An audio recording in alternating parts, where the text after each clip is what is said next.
18 मई से 18 महीनों की अग्नि परीक्षा। राहु केतु का महाराशि परिवर्तन। कुंभ में राहु, सिंह में केतु। राशि अनुसार जानिए खुद का भविष्य। आकस्मिक धन लाभ या धन हानि, शोहरत या फिर लांछन, षड्यंत्र का शिकार या फिर कानूनी पचड़ों से मुक्ति, ऐशो आराम या फिर परेशानियों का अंबार। आचार्य मयंक शर्मा जी से जानिए, वो भी सिर्फ और सिर्फ धर्म ज्ञान पर। नमस्कार, धर्म ज्ञान के दर्शकों का स्वागत है। कविता राणा मेरे साथ, आचार्य मयंक शर्मा जी। मयंक जी, स्वागत है आपका। धन्यवाद कविता जी। धर्म ज्ञान के सभी दर्शकों को सादर नमस्कार। आपका हर पल मंगलमय हो।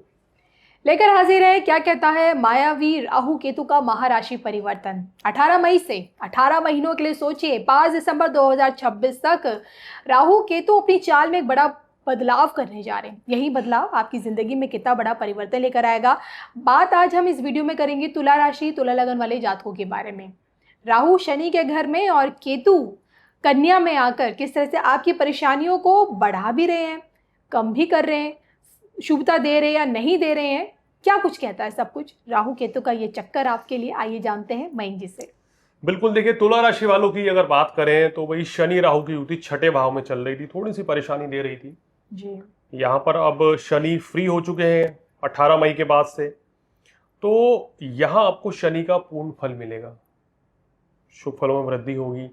केतु एकादश भाव में है, ये आपको शुभ फल मिलेगा, और राहु पंचम भाव में है, इसका थोड़ा मिला जुला फल मिलेगा। तो इस परिस्थिति में आपके लिए क्या चीजें बेहतर रहेंगी, राहु केतु के गोचर से क्या लाभ मिलेगा और क्या सावधानियां रखनी होगी, यह हम आपको बताएंगे। बिल्कुल, तो आइए आगे बढ़ते हैं और अब सबसे पहले बात करेंगे राहु का प्रभाव। राहु के इस गोचर में आपके लिए क्या खास है। देखिए, राहु जो है आपके छठे भाव से निकल के पंचम भाव में आ रहे हैं, आपके विद्या बुद्धि संतान का भाव माना जाता है। तो यहाँ पर आपको शिक्षा में कुछ अवरोध पैदा हो सकता है, ध्यान भटक सकता है जी। अब देखिए, बहुत से स्टूडेंट्स होते हैं जो बहुत अच्छा पढ़ते हैं, चीजें याद हो रही हैं, चीजें बेहतर हो रही हैं, लेकिन इस समय पे कभी कभी ध्यान भटकेगा।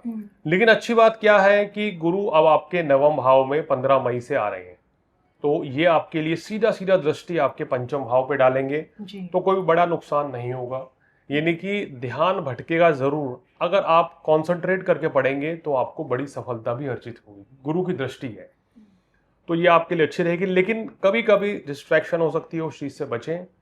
और यहाँ पर राहु पंचम भाव में आता है, तो प्रेम संबंधों में कोई कहना चाहिए कि गड़बड़ी करा देता है, तो यहाँ पर आपको अपने प्रेम संबंध जो है ना, वो रिलेशन मेंटेन रखने होंगे। ऐसा ना हो कि कोई गलतफहमी पैदा हो जाए, इस चीज का ध्यान रखें। कभी कभी मन में भ्रम की स्थिति यहाँ राहु ग्रह पैदा करेंगे, उस चीज से भी आपको बचना चाहिए। तो ये थोड़ी सी सावधानी रखेंगे तो चीजें अच्छी रहेंगी। राहु की पंचम दृष्टि बहुत अच्छी है आपकी, ये भाग्य वृद्धि का संकेत दे रही है जी। भाग्य आपका साथ देगा, रुके हुए कार्य पूर्ण हो रहे हैं आने वाले समय में, और व्यापार हो, आपका बिजनेस हो, नौकरी हो, या कोई भी काम आप करते हैं उसमें आपको सफलता मिलेगी। तो मेरा मानना यह है कि ये समय राहु का गोचर आपको करियर के लिए काफी अच्छा है, भाग्य भी साथ देगा और पैसा भी काफी अच्छा देने वाला है, तो ये चीजें आपके लिए पॉजिटिव रहेंगी। अब राहु की नवम दृष्टि आप ही की राशि पे पड़ रही है, जिसके चलते भागदौड़ बहुत रहेगी जीवन में, कभी कभी मानसिक तनाव भी रह सकता है, तो उस चीज से आपको बचना होगा, या क्रोध की अधिकता से बचना होगा। सावधानी पूर्वक आप निर्णय लें, सोच समझ कर निर्णय लेंगे तो आपके लिए ये अच्छा रहेगा। बात की एक बात मुझे जो समझ आती है कि राहु तुला राशि वाले जातकों को 18 महीनों में एक बड़ी उड़ान तो देगा, लेकिन केतु क्या इस उड़ान में ब्रेक लगाएगा। देखिए, केतु अब बात करें तो लाभ स्थान में बैठे हैं, तो अच्छा लाभ आपको देंगे। अगर आप राजनीति जगत से जुड़े हुए हैं, कला जगत से हैं, या ज्योतिष या धर्म के क्षेत्र से जुड़े हुए हैं, तो ये आपके लिए काफी अच्छा रहेगा, इसमें आपको पूर्ण लाभ ले सकते हैं। संतान के साथ कोई मनमुटाव की स्थिति ना पैदा हो, इस चीज का ध्यान रखें, तो ये चीज आपको ध्यान देने वाली रहेगी। वही पेट में कोई इन्फेक्शन हो सकता है केतु के योग के चलते, इस चीज में भी आपको सावधानी रखनी है। हालांकि कॉन्फिडेंस आपका बहुत अच्छा रहेगा, पराक्रम बढ़ा रहेगा, भाई बहन का सहयोग भी मिलेगा, और यात्राओं से भी आपको काफी अच्छा लाभ मिलेगा। तो कुल मिलाकर देखा जाए तो आपके लिए ये गोचर काफी अच्छा नजर आ रहा है। और केतु की जो नवम दृष्टि है वो आपके सप्तम भाव पर पड़ रही है, तो वैवाहिक जीवन में किसी भी तरह के छोटे मोटे मनमुटाव की स्थिति कभी कभी पैदा हो सकती है, उस चीज से आपको बचना होगा। तो बाकी ओवरऑल ये गोचर आपके लिए काफी अच्छा रहने वाला है। चलिए मयंक जी, आपने राहु केतु का तो बताया, क्या क्या सावधानी आपको लगता है कि इन 18 महीनों में इनके लिए जरूरी है बरतनी? देखिए, सावधानी के तौर पर क्या करें, कोई भी काम सोच समझ कर करें, जल्दबाजी में निर्णय ना लें। हालांकि भाग्य आपका पूरी तरीके से साथ है और बृहस्पति भाग्य स्थान में आते हैं तो कोई भी बड़ी समस्या नहीं पैदा होती है। तो पिछले 13 महीने से कहीं ना कहीं देख रहे थे कि हम कि तुला राशि वालों का भाग्य पूरी तरीके से साथ नहीं दे रहा था, तो अब चीजें बेहतर हो रही है। शनि राहु की युति भी हट रही है तो यहाँ और भी अच्छा रहेगा। तो कुल मिलाकर यहाँ पर कोई भी निर्णय जो लेना चाहते हैं वो सोच समझ कर लें। ये चीज आपको बस ध्यान देनी है, क्रोध की अधिकता से बचना है। रिलेशनशिप में आपको थोड़ा सा अपने आप को बैलेंस बना के चलना होगा। भाई जैसे लिब्रा आपका साइन है, उसी तरीके से आपको बैलेंस बनाना है अपने जीवन में। जी। उपाय के तौर पे भगवान शिव की आराधना करना, हनुमान चालीसा करना आपके लिए बहुत ही अच्छा रहेगा। क्योंकि अभी क्या है कि 5 जून तक मंगल भी दशम भाव में नीच के हैं जी। कभी कभी अवरोध आएगा आपके कार्य व्यवसाय में, तो हनुमान चालीसा पढ़ने से उस तरह की समस्याएं दूर होंगी। मंगलवार के दिन हनुमान जी को मीठा पान या गुड़ चने का प्रसाद चढ़ाइए तो अच्छा रहेगा। और भगवान शिव की आराधना करने से आपकी जो है आपकी सभी मनोकामना पूर्ण होंगी। चलिए, उम्मीद हम भी यही करेंगे कि राहु केतु का ये गोचर आपकी जिंदगी में एक सकारात्मक परिवर्तन लेकर आए। और इसी उम्मीद के साथ मुझे मयंक जी को इजाजत दीजिए। नमस्कार। रामनाथ मंदिर में दर्शन के लिए प्रधानमंत्री नरेंद्र मोदी पहुंचे हैं और ये पुरानी कथाओं में बहुत ही धार्मिक आस्था के लिहाज से एक महत्वपूर्ण मंदिर माना जाता है, क्योंकि श्रीलंका जाने से पहले भी प्रभु श्री राम ने रामनाथ स्वामी में ही लिंगम की स्थापना की थी और उनकी पूजा की थी। और ये भी माना जाता है कि श्रीलंका में रावण के खिलाफ युद्ध के दौरान किए गए पापों से मुक्ति के लिए भी प्रभु श्री राम ने यहीं पर भगवान शिव से प्रार्थना की थी। एक तरीके से ये कहा जाता है कि प्रभु श्री राम के पैरों के निशान को समर्पित है ये रामनाथ स्वामी मंदिर, जहां आज प्रधानमंत्री नरेंद्र मोदी श्रीलंका के अपने सफल दौरे के बाद रामनवमी के शुभ दिन पर पहुंचे हैं रामनाथ स्वामी मंदिर, प्रभु श्री राम को नमन करते हुए, उनके दर्शन करते हुए, जहां उन्होंने विस्तार से प्रभु श्री राम की पूजा अर्चना भी की है। बिल्कुल। और कुछ जानकारी आपको दे दें इन दृश्यों के ज़रिए कि रामनाथ स्वामी मंदिर में जो मुख्य देवता हैं वो भगवान रामनाथ स्वामी लिंगम के रूप में विराजमान हैं और मंदिर के गर्भगृह में 2 लिंगम हैं। ये भी आपको जानकारी दे दें कि इस मंदिर का जो गलियारा है, जो कॉरिडोर है, वो दुनिया के किसी भी हिंदू मंदिर में सबसे लंबा माना जाता है इस कॉरिडोर को। और ये भी कहा जाता है कि इस मंदिर में 22 पवित्र तालाब हैं जहां भक्त स्नान करते हैं, जिनमें अग्नि तीर्थम सबसे महत्वपूर्ण है। और इसी के साथ मंदिर में राम, माता सीता, लक्ष्मण और विभीषण की मूर्तियां भी स्थापित हैं। और ये भी कहा जाता है कि सभी कुओं का पानी का जो स्वाद है वो अलग अलग है।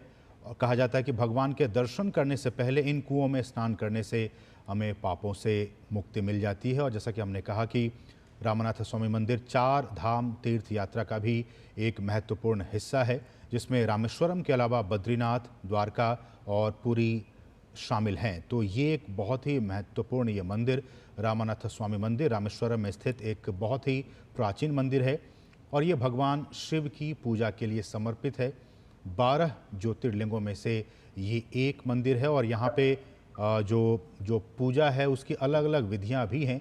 प्रधानमंत्री ने उन विधियों के ज़रिए पूजा और अर्चना की। कलश अभिषेकम एक जो तरीका है उसके ज़रिए आप यहाँ पूजा कर सकते हैं। संघाभिषेक है, रुद्राभिषेक है, पंचामृत अभिषेकम है, स्वामी सहस्त्रनाम अर्चना है, अम्बाल सहस्त्रनाम है और अम्बल कवचम है। लेकिन तो ये कुछ दृश्य बहुत तरीके हैं महत्वपूर्ण है जो ये दिखाते हैं कि प्रधानमंत्री नरेंद्र मोदी जो हमेशा अपने भक्ति और आस्था को देशवासियों को भी समर्पित करते हैं, आज प्रधानमंत्री नरेंद्र मोदी रामनवमी के शुभ अवसर पर पहुंचे हैं रामनाथ स्वामी मंदिर में। और ये महत्वपूर्ण इन मायनों में है कि आज रामनवमी है और हम जानते हैं कि किस तरीके से दक्षिण भारत में रामायण की यात्रा से जुड़े विभिन्न मंदिर हैं जो यहाँ मौजूद हैं, जो रामायण के विभिन्न पात्रों से जुड़े हैं और रामायण की विभिन्न घटनाओं को प्रदर्शित करते नजर आते हैं। और पहले भी प्रधानमंत्री नरेंद्र मोदी दक्षिण राज्यों के राम मंदिरों का दौरा कर चुके हैं। जब अयोध्या में राम मंदिर में प्राण प्रतिष्ठा होनी थी, उससे पहले प्रधानमंत्री नरेंद्र मोदी ने दक्षिण के विभिन्न राज्यों की भी उन्होंने यात्रा की थी, जहां पर राम मंदिर मौजूद है। देश की सांस्कृतिक पहचान को उन्होंने जोड़ते हुए इन विभिन्न मंदिरों का दौरा किया था, क्योंकि उनका मकसद यही है कि पूरे देश में सांस्कृतिक एकता को कायम किया जाए। ऐसे में दक्षिण के राज्य में जो रामायण में जो वर्णन किए गए हैं, भगवान राम से जुड़े विभिन्न घटनाओं से जुड़े मंदिरों का जो वर्णन किया गया है, उसी के मद्देनज़र पहले भी प्रधानमंत्री नरेंद्र मोदी, चाहे हम आंध्र प्रदेश के लापाक्षी में वीरभद्र मंदिर की बात करें, केरल में त्रिप्रयार में श्री रामास्वामी मंदिर की बात करें, या फिर तिरुचिरापल्ली में श्रीरंगम में रंगनाथ मंदिर की बात करें, या फिर रामेश्वरम में रामनाथ स्वामी मंदिर की बात करें, जहां आज पुनः प्रधानमंत्री नरेंद्र मोदी अपनी आस्था को साथ लेकर पहुंचे हैं, प्रभु श्री राम के चरणों में नमन करते हुए।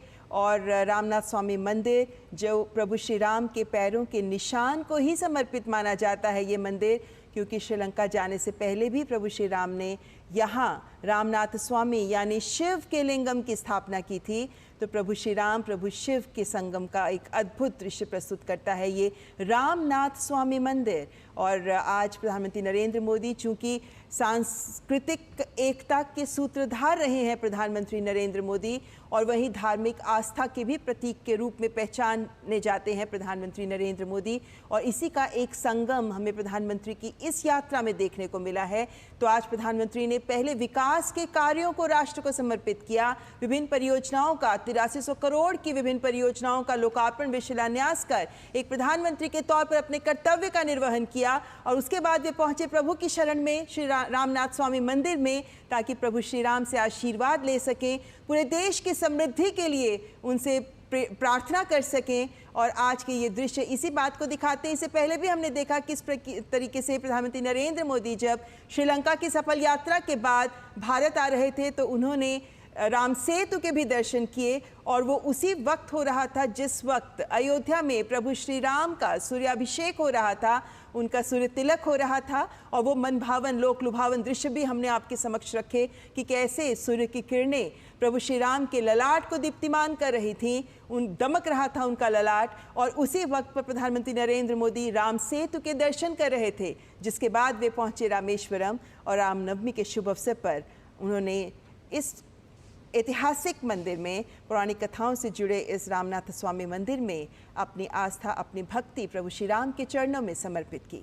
जगत कल्याण की भावना लिए प्रधानमंत्री नरेंद्र मोदी, सबका कल्याण हो, सब आगे बढ़ें, सबका विकास हो, प्रधानमंत्री की इसी परिकल्पना और इसी सोच को एक बार फिर से इस दृश्यों के जरिए आप समझ सकते हैं। जगत कल्याण की भावना, और जब प्रधानमंत्री कहते हैं, भारत कहता है वसुधैव कुटुंबकम, हम सभी एक हैं, हम सभी कुटुंब हैं एक दूसरे के साथ, और इन्हीं जगत कल्याण की भावना को आत्मसात करते हुए प्रधानमंत्री जब किसी भी मंदिर में जाते हैं तो उनकी एक कोशिश रहती है, जो प्रभु से वो प्रार्थना करते हैं कि हे प्रभु, भारत के लोगों के साथ साथ पूरे विश्व का, जगत का कल्याण हो। इन्हीं भावनाओं के साथ प्रधानमंत्री किसी भी मंदिर में जाते हैं, कहीं भी जाते हैं धार्मिक स्थल पर, तो उनके मन में ये भावना रहती है। और जैसा कि ममता आपने कहा कि पहले विकास का कार्य, और विकास के कार्यों को देश को समर्पित करने के बाद वो प्रभु के शरण में कि हे प्रभु, वो क्षमता, वो अब आशीर्वाद, वो आत्मबल हमें दें कि हम इस भारत भूमि को और भी आगे बढ़ाने के लिए जो भी हो सकता है वो काम करें।